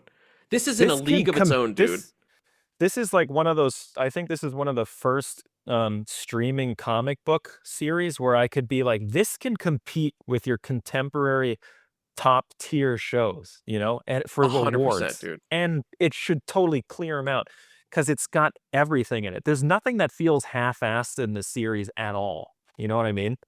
Agreed. It feels like a truly pedigree show, like a Sopranos, Breaking Bad. It feels like a pedigree show that happens to be about a Batman villain. That's it. Yeah. Isn't that fucking crazy? It's genius, dude. Genius. All right. The Penguin. Go watch it. It's amazing. If you're now tuning back in, we're done talking about the Penguin. All right. Here, you know what? I'll go next. I'm back into movies. So, I'm not Mark's gonna make fun of me. I'm not a Noirvember guy. You know how people do Noirvember? They watch only noirs. Like, I don't love noir that way. I think I'm more like neo-noirs. I could do neo-Noirvember, but I'm not so much a Noirvember guy. Anyway, that's my long lead into saying I have the Criterion channel, and they're doing a whole Noirvember thing. And sometimes, you know how, like, again, my movie watching time has been, like, real fucking tight. So I'm like, I want something that's, like, 90 minutes or less. I want a movie, but I got to get in and out. And I started looking through Criterion, and I was like, dude, a lot of these noirs are like 70 minutes. Dude, yeah, some of them are like 60 minutes. I was like, oh, I could squeeze in like a little mini movie almost. So that's what I started doing. I watched a noir, Mark, I felt like you, dude. I think this is the oldest rec I've ever had on this show. I watched a movie from 1945. 1945. I was like, who am I, Mark? 1945. I watched Detour. Oh, shit. I've been wanting to. Which one was that? So Detour is a movie directed by Edgar G. Ulmer. It's how do I say this without giving it away? Detour. Well, It's I'm on gonna the look it up Criterion right quick. Channel right now from 1945. Basically, it's as hard-boiled noir as you can get. It's like a guy, he's just a regular guy, he's a piano player who tries to hitchhike across the country to go see his girlfriend who lives in California, and an unfortunate chain of events happens to him that puts him in a situation where if a normal person in real life or in another movie were faced with these decisions, he would make good decisions and get out of it. But since he's in a noir, he chooses the worst possible fucking thing every time, and it makes his life worse. That sounds bad, but it is thrilling to watch how this guy essentially, just like the Penguin, he gets himself into these horrible situations, and through no, dude, he's not good like Oz. Through no meaning of his own, he has no power over the situation at all. Just dumb fucking luck. He's able to kind of get out of it each time. I gotta say, dude, it's really ahead of its time for 1945. They do some cool shit stylistically. The camera moves in some really interesting ways. There are some cool visual sequences, like things that I'm like, were they doing this in 1945? And it gets fucked up, like with the violence, where you're like, wait a Really? minute. Because, yeah, usually with noirs, and this could just be me, but I think sometimes with noirs, I'm like, oh, it's gonna be so classy. They're not gonna like it'll be the kind of thing where like you hear a gun go off and you just see a guy fall down. It's very They bloodless, just grab right? it, like, Yeah, exactly. Ah! And he falls in the background. No, dude, this is a movie where it's like there isn't a lot of violence, but when it happens, it's really real. There's something about it that's real. They show it. They don't shy away. It's a very interesting movie. It's called Detour. It's essentially, again, it's just about a guy on a trip who takes a fucking detour, and he really shouldn't have done this. And it's yeah, one okay, now detour I after wanna another. watch this. It's only 70 minutes. That by the way, that do you remember when I was going through that like noir kick with those like Yes. Jimmy Cagney films? That's Yes. the one thing, dude. It's crazy how a good solid 70 minutes is so satisfying. Oh, dude, And then it's you go to like amazing. some 3 hour trudge through like the fucking Siberian Yes. wilderness with some of these Yes. movies, and you're just like, oh my god, it's And let me tell you, unending. it's a it's a classy movie because it's like a black and white 1945 movie on Criterion, but like I'm fully sitting there having a snack, enjoying myself. It was great. It's a very much a popcorn noir, if you will. That's how I'll describe it. But since I started that, I've now added a couple more noirs onto my watch list because I'm like, okay, what else is under 90 minutes and what else looks interesting? So on Criterion Channel, I don't know if you have Criterion Channel, but if you click a movie, they don't tell you the plot. It's just like it Oh, shows that's you cool. it shows you a screen grab, the title, the director, the year, that's it. So you don't have a lot to go on. So I just kind of picked at random 5 movies that had interesting titles that are all noirs. They're all black and white. One of them was called The Naked City. I was like, that sounds like a good That noir. one's good. That's Jules Dassin. I'm Yeah. gonna check that out. I've never seen it. So It's beautiful looking. I'm not yeah. a Noir-Vember guy, but I might turn into a Noir-Vember guy this year. Well, here's the thing, and like you said, if you're pressed for time, noirs are perfect. They're 'Cause perfect, dude. they're thrilling, they're entertaining. They're a Yeah. bit on the like, of course, there's noir is dark, but you know, they're Yeah, they get you kind of, but I feel like if you know that that's what you're getting, you kind of sign up. You're like, yeah, okay, I'm agreeing to a movie that's going to leave these characters worse than it found them. well, you know what? It makes you feel good about yourself and your life choices after watching some of these dummies just get like fucking decimated by how stupid their choices are. You're like, Totally. oh, I'm not doing too Yeah, bad. exactly. I was like, because I watched it with Jess, and we were both like, at every opportunity, we were like, why wouldn't you just done this? Why? It's like he was willingly choosing the worst possible option every time. It was kind of great. Detour. Mark, what's next for you, buddy? Okay, so let's see. What do I got? I'm gonna go with. I'll go something more lighthearted. By the way, let me ask you this. I'm gonna wreck Frasier. Yes. Is episode 10 the last for this season? I want to say, let me Do you look it know? up. I want to say it is because last season was only 10. Wait, Because it felt like the Frasier. end of the season. It to did. me. Yeah, it did. Okay. All right. So now I guess I can say the entire season's awesome. I'm dying to hear what you think, Matt, because I love the way this concluded the series. It's heartfelt. It's good natured. The characters are all lovely people. It's just everyone's sweet in this, and it's kind of like you really want to just stay and hang out with them.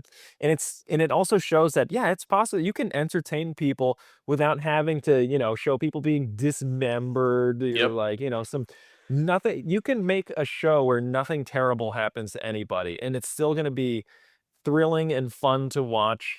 And I don't know, it's just like it's like the world stinks, and then you hang out with Frasier, and you're like, "You know And what? you feel Actually, good. life's pretty fucking good." You feel good. You need some positivity.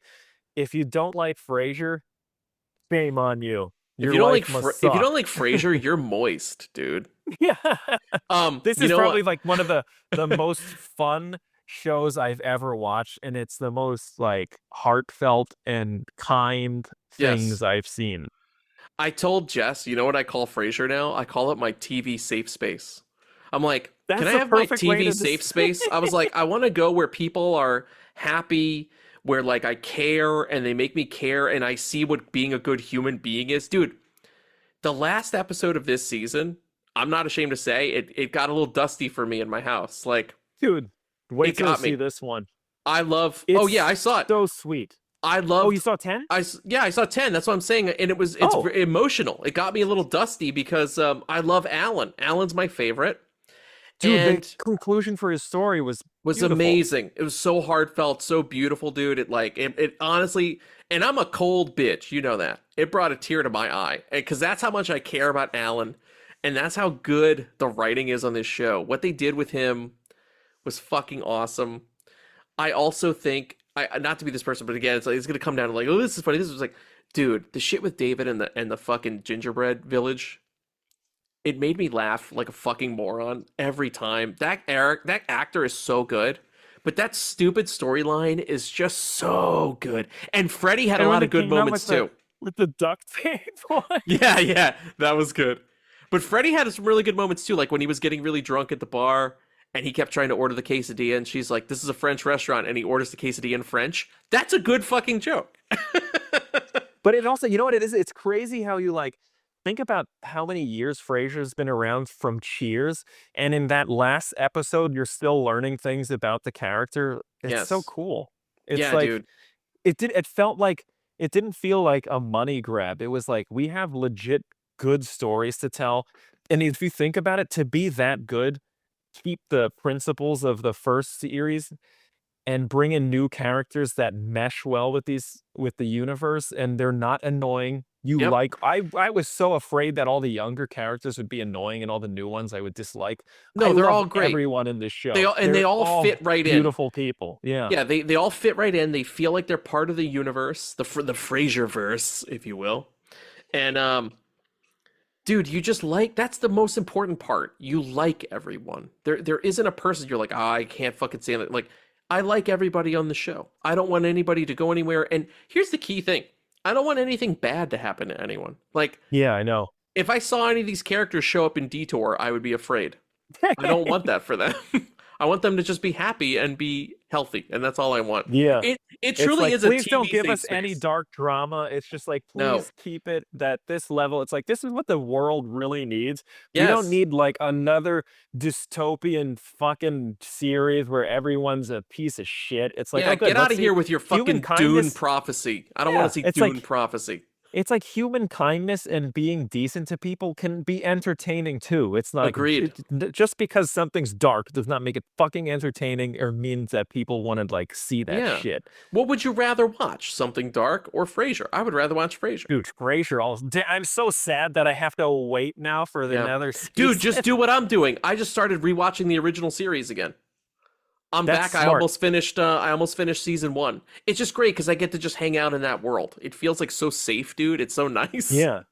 By the way, the other cool thing is like they do deliver, like if you're the type of person that likes a little bit of nostalgia, it delivers on yeah. that too.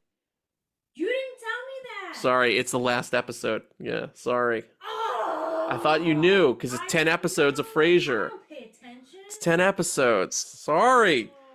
It's 10 episodes. Jess just found out it was the last episode. But look, you can see like the Yeah. effect of the show on people. It's like you're legitimately disappointed that it ended. I mean, that's Yes. fantastic, you know? I know, man. And it also felt like there's something too, you kind of, it was like the Christmassy scene, like the environment, the setting, and what they were doing with Alan. And once that ending came through, I don't even want to spoil it on air because I feel like if Yeah. just go watch Even the with the show and spoiler watch Alan warning, get it. I wouldn't want to Yeah. ruin it for someone. Just Yeah. go watch Alan have a good Christmas, basically, is But what think about it, I would that it's say. like they introduced this new character and they gave him this whole really good complex story arc that Yes. ends perfectly. And you instantly care about him. Like, they Yeah. make you care. You care about Alan. Alan's the fucking best, dude. And then, by the way, the other thing too is like for the longest time, as just because from watching this for so many years, you have this like, there's always this thing of like, is Frasier pretentious? Is he actually a good person? Is he doing Yes. it for his own self-interest? And this season is making you realize that Frasier is actually just a decent and good person Yes. outside of his like, his His eccentricities and frou-frou. his love of like expensive things and Yeah. like cultural activities. Yeah. At the heart of it, he's just a really good person, and that made me very happy to see. 100%, dude. 100%. I loved it. I think this season, if it's possible, is even better than last season. I hope they come back for a 3. I really do. I hope they do. I hope feel so, like too. I feel like everybody that's watching it is actually liking it. The only people who are bitching about it are people who haven't watched it yet because they're like, they're purists, right? You don't know what you're missing, is what I would tell those people. To me, it's like the bright light in my entertainment world where I'm just like, oh, I can't fucking wait. 100%, dude. 100%. And now I'm going to wreck something extremely bleak next. Yay! Okay, next for me, speaking of Criterion Channel, I watched Christine, the John Carpenter Ooh. movie Christine about the haunted car. It's a haunted car movie. It's fucking great, man. It is. Have you Man, seen? those You've seen it, effects are right? Gorgeous. If some of the Dude. best Oh. effects, and probably one of my favorite Carpenter movies, and extremely underrated in his filmography. I agree, and I also, dude, I love simplicity in my movie tricks, my movie magic. So the simpler that you could pull off an effect, to me, the better. And there's something so satisfying about watching Christine put herself back together, even though the filmmaker in me knows, it's just shots in reverse. But there's something so impressive about watching steel bend itself back correctly, watching broken glass come back together. Like, even that With bit the at the sound end. design. Oh my God, with good sound design, they actually spent money on, like, even when they put fucking Christine into a cube at the end of the movie, just watching that, like, warped steel start to unbend itself is fucking insane. Like, you don't think a haunted car movie can be scary? It's fucking scary. It's really scary, dude. Also, I know it's on paper. It doesn't sound like it doesn't but sound also, scary. That wasn't that intro like such a perfect setup where it's going down. It's like this curse. It's cursed before it's even Yes. assembled, kind of. Yeah. Oh my God, brilliant! I also love the simplicity too. Like, you're on that like Detroit auto line in the 50s, and there's Christine. And I loved this, man. This is like some real fucking MoMA shit. Was like when the guy pops the hood and he's like inspecting the engine. The way that Carpenter frames it, with the open hood, it makes it look like a mouth that's about to just close down on the guy. So when it does close and clamp his hand, it's just like simple shit like that is so impressive to me. I'm like, it made me see the car in a different way. I know that sounds stupid, but it did. It changes it for you in the moment. It's a character, by the way. The car is a fucking character in the movie, whether you like it or not. And by the way, the one thing I like about it is I'm glad, like you were saying, how it's like a mouth. I am so happy they kept it like a stock car, and there was no like weird monster qualities to it. It makes it even creepier. Agreed. Because you're like, this could happen because of the way they set everything up. Yes. It's awesome. It's terrifying. Yeah, it's terrifying. I loved it, man. I had a really good time with it. Also some really fun casting in it. Like, there's the kid. The main kid is from Dressed to Kill, which is really hilarious. There's also his friend randomly looks, I don't know who he is, but he looks like a cross between Tom Brady and Matt Damon. And he's like a football kid. That was weird. But the best part of it is 2 random fucking people show up in it that I love. One is Harry Dean Stanton, who fucking rules. Oh, yeah. He's the cop who's investigating Christine, and you clearly know that he knows something's up with the car, right? And the other guy, the guy who sells Christine to the kid, is the old man from Home Alone, the guy who shovels his sidewalk and fucking Oh, saves him at the shit. end of the movie. That fucking guy shows up in Christine. He's the guy who sells the car. Oh, wow. It's fucking awesome. It's great. Go watch Christine if you haven't watched it in a while. Mark, what's next for you, buddy? All right, so the next thing for me is I guess I was going to wreck this during horror season, but I got caught up. Ooh. I starting to catch up on From, and this Oh, movie, I mean, sorry, yeah. this series is the People opposite love this show, dude. They love it. of Frasier. It's like super dark. Dude, this show is, they torture their characters.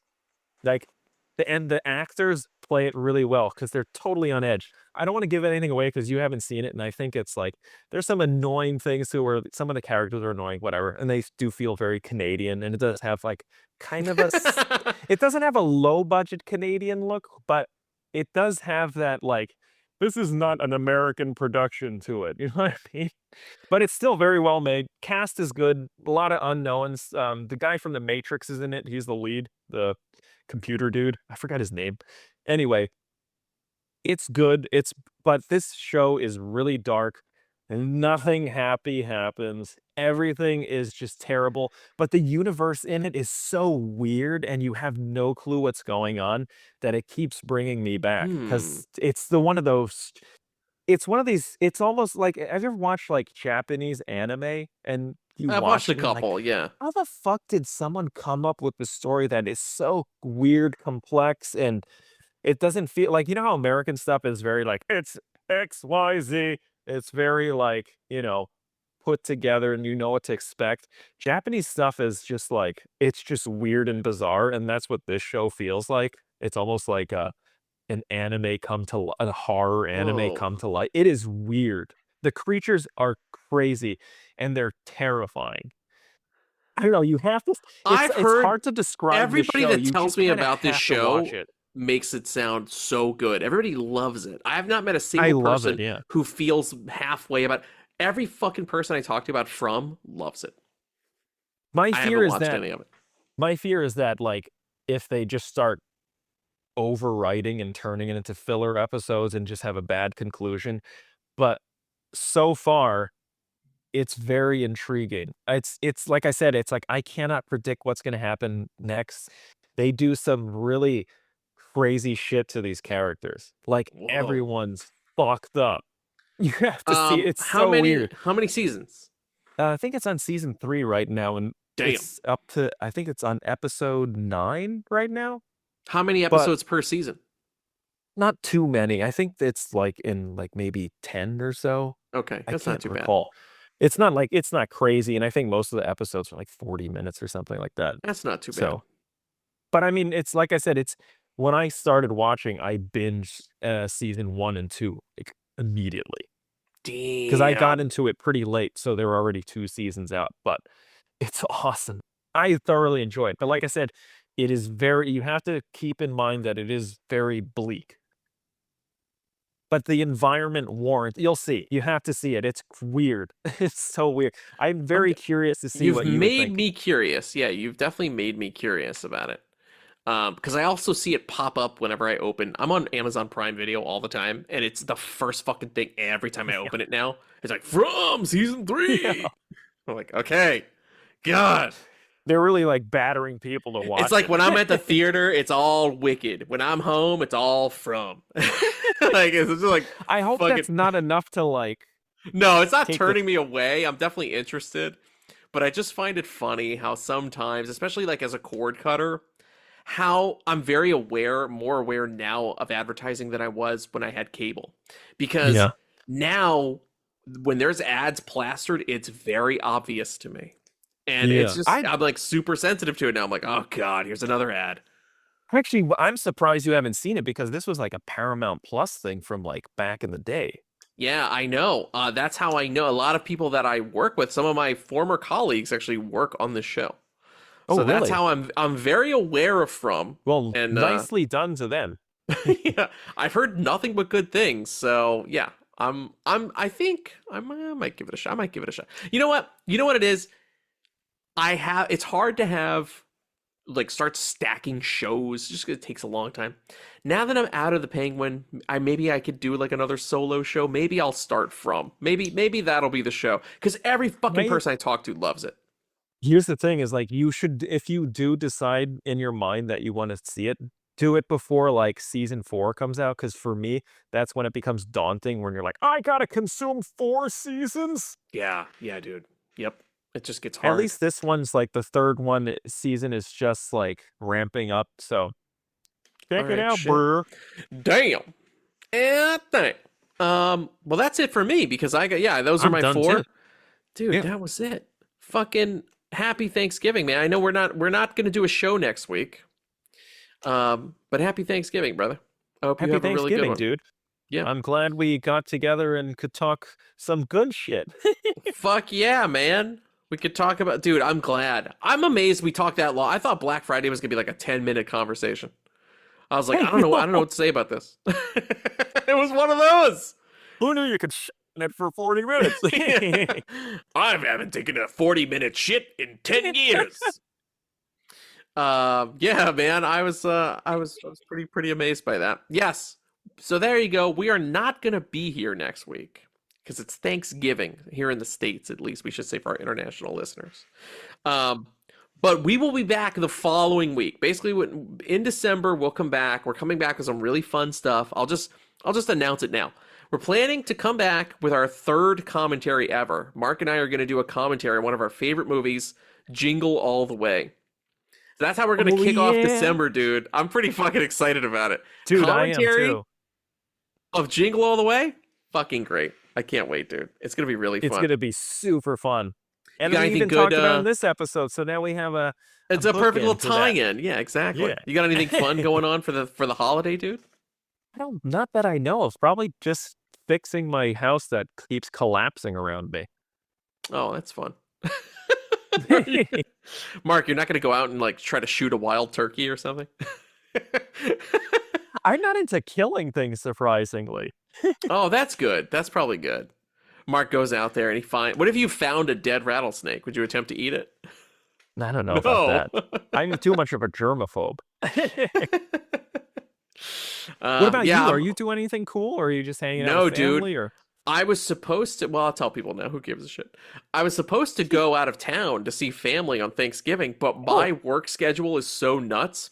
They moved up the timeline on this project, so I'm not going anywhere. I'm just going to be fucking working. I'm working. I'm like the people on Black Friday. I'm actually going to be working next week. Damn. Look at how boring we are. Shit. I know, dude. I'm like, God damn. I'm just like, I hope I get some fucking pecan pie. If not, it'll be a total loss, dude. That's what I look forward to at Thanksgiving. I want pecan pie. That's what I fucking crave. That's what drives me. That's what gets me up in the morning, is knowing I get the pecan pie. So I'm definitely going to at least do that. Are you doing any of that shit for yourself or no? Maybe. My cousin might come over and we might hang out and do something. So we'll see. But I too am working like a madman. I actually have to. It's fucking crazy off right a big ass project. So yeah, I mean, I don't mind. I like working. It's like keeps me busy. You know, keeps me in the monies. And then you can afford to get all these dope Blu-rays. Then you can afford to make a $100 glory hole joke. Dude, you know what sucks about that joke? No one's gonna notice it. Are you gonna just make a point to point people at the stack to see if they notice it? See if anyone notices. It's at eye level though. I've made sure it's at like the average height eye level, so somebody's got to see the stupid. That's fucking great. What happens when somebody notices it? Then I'll be like, "Wasn't that funny?" And they'll be like, "There'll probably be no reaction." I don't know what that is. I thought it was going to be like Taco Bell when you ring the bell. Like if somebody sees it and they point it out, you're like, okay, well now we have to do a double feature. We have to watch Glory and then we have to watch Holes. So buckle in because that's what we're doing for the next 5 hours. That'll be my Bargenheimer. That's your Glickid. That's your Glickid. Glory Holes. I would like Glickid if there were more glory holes in it.